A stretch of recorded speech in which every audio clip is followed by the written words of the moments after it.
Nicole Andazola, 41 years old, cancer survivor. Kaylee Kona, 68, cancer survivor. Frank Winters, 51, cancer fighter. My favorite saying when I was going through cancer, and I had it on my wall and I put it everywhere, was, if life kicks you, let it kick you forward. So I thought, okay, I will just see this as a challenge to be overcome. 3 different people who've shared a life-changing event. It took a while to rehab, really, myself. After diagnosis and after treatment, it's grueling, and you lose a little bit of yourself, physically, mentally, emotionally, in so many areas. All 3 decided not to let the dreaded C word control their lives. All 3 joined the Livestrong program at the YMCA. At times it's easy to just get depressed and sit back, but then when you think about, you're not only living for yourself, but you have your loved ones that are looking up to you, and in my case, you have to provide for them. The 12-week program takes survivors of cancer or current cancer patients and trains them twice a week with certified trainers. They do cardio, strength, and flexibility training, which is all free. The beauty of this program is that you don't have to do it alone. You have a program, you have people who are committed to working with you, and then you have a group of people who are struggling through the same things that you are. Despite entering the Livestrong program at the Y as strangers, the bond these 3 have formed over the past 12 weeks was as if they knew each other forever. There's a camaraderie that we have, and we walked in here and we were strangers, but really we were brothers and sisters by chance, so we all felt a closeness even from day one. Today is a special day. This is the moment that signifies to everyone that comes into the facility that you've gone through the program. So today, they're completing their 12-week program and signing the Livestrong wall. It signifies they never quit, never gave up, and wouldn't let something like cancer deter them forever. It's a long road, but you just can't give in, and I never will. The Livestrong program may only last 12 weeks, but Nicole, Kay, and Frank will continue to live strong and not let anything get them down. Good evening, sports fans. I'm Asher Wildman. Tonight, I bring you my final story. When UTEP football coach Sean Kugler came to El Paso to lead the Miners, he said he wanted to keep the best talent the city had to offer home to play at the Sun Bowl. So far, Kugler has done that, signing 6 players from El Paso in 2 years. But now it's up to the stars of the Borderland Blitz to prove to the country that Coach Kugler knew what he was talking about when he said El Paso has Division I football talent. We have 4 players that we signed from here in El Paso, 4 excellent players, 4 excellent student athletes. UTEP football coach Sean Kugler vowed to keep the best talent here in the Sun City.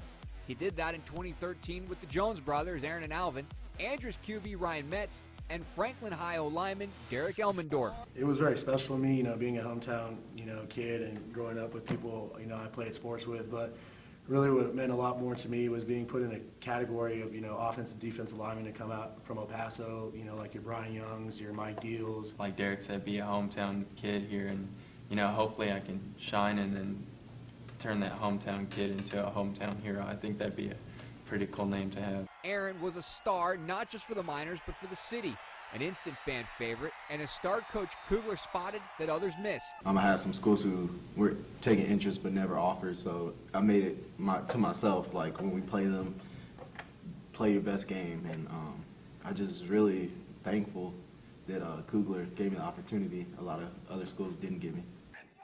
Before Kugler's arrival, the only way most El Paso kids could make the roster was to walk on and develop.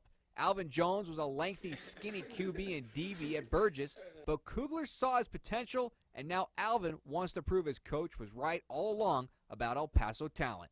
You don't want to let Coach Kugler down because he's the one who offered us and believed in all of us. So that's really that's the people we don't want to let down in our families. But I really like the community because we're still going to be us no matter what, even if we don't play football. It's no secret that El Paso comes off as a giant town. Everyone knows everyone, it seems, and Kugler's effort to keep the stars of the Borderland Blitz home gives fans and players extra motivation to come to the Sun Bowl Saturdays. Certainly him coming out and saying, yeah, we're going to look for players from here, just gives this opportunity, this community, hope that yes, we are looking at you. You're not getting overlooked. So it gives the players and the community, faith, hope, and know that this program's looking at El Paso from the inside out. In year 2 of the Kugler era, the Miners kept arguably 2 of the best players in the city home once again. Montwood wideout Warren Reddix and Andrews wideout Eddie Senegal. But in order to test Coach Sean Kugler's theory that El Paso kids can play college football at a high level, the wins have to start coming. It hasn't really been that great for us in the past, but I think starting something great, and being a part of it, I think it's just going to be an awesome feeling. Random people coming up to you like, we're waiting for, you guys to turn around the program is just really exciting. Like, we're really excited for what the future holds. Now, we're all rooting for the Miners to take that next step and prove that Coach Kugler was right. As the school year starts to wind down, Del Valle's spring football schedule inches closer and closer to summer. QB Steven Montez's senior year and hectic recruiting calendar is already kicking off. It's gone by really quick. They told me that my freshman year, and I was kind of like, oh, yeah, it goes by quick, because you're already a senior. But now that I'm already coming up on being a senior, it does go by really fast. And then with the colleges and all that, I like meeting them and just getting to know who they are, and it's all fun. Montez is 6'5" and 200 pounds. He's the leader of a Conquistadores team that has won back-to-back district titles and is El Paso's next big football recruit. He's a complete package, I think, as a quarterback, because he's very athletic. He can run, he can throw, he makes great decisions, and he's also mentally tough. Last year, Montez threw for 1,800 yards and ran for another 450. The signal caller totaled 36 touchdowns his junior year, but the senior-to-be isn't content with just duplicating those numbers. So where will Montez go play after his career at Del Valle comes to an end? Montez is expected to be the biggest recruit out of El Paso since the names of Andre Jones of Andress and MJ McFarland from El Dorado signed with Texas, and former Burgess Mustang Aaron Jones signed with UTEP. Steven, Stanford's coming to look at you. Colorado, Tennessee, Texas is coming in. However, I want to put this out there. NMSU hasn't been to a bowl game in 50-plus years. UTEP about 10. Does the idea of being the savior of a college football team in your backyard in the borderland ever cross your mind? I really have no idea yet. I don't know where I'm going. I really don't know where I'm going to be, but all I know right now is that we got a season coming up and summer's coming up, so that's just time to get better, and then it'll all play itself out, hopefully in the middle of next year, around signing day. Montez's father, Alfred, has raised Steven and his brother as a single dad for 3 years. He has committed father-son time to quarterback and coach time. At Del Valle, Alfred is the quarterback's coach, where he has the best seat in the house to watch his son play on game day. I mean, it's been fun, to watch him grow, not only as a football player, but to mature a little bit, has been really, really good.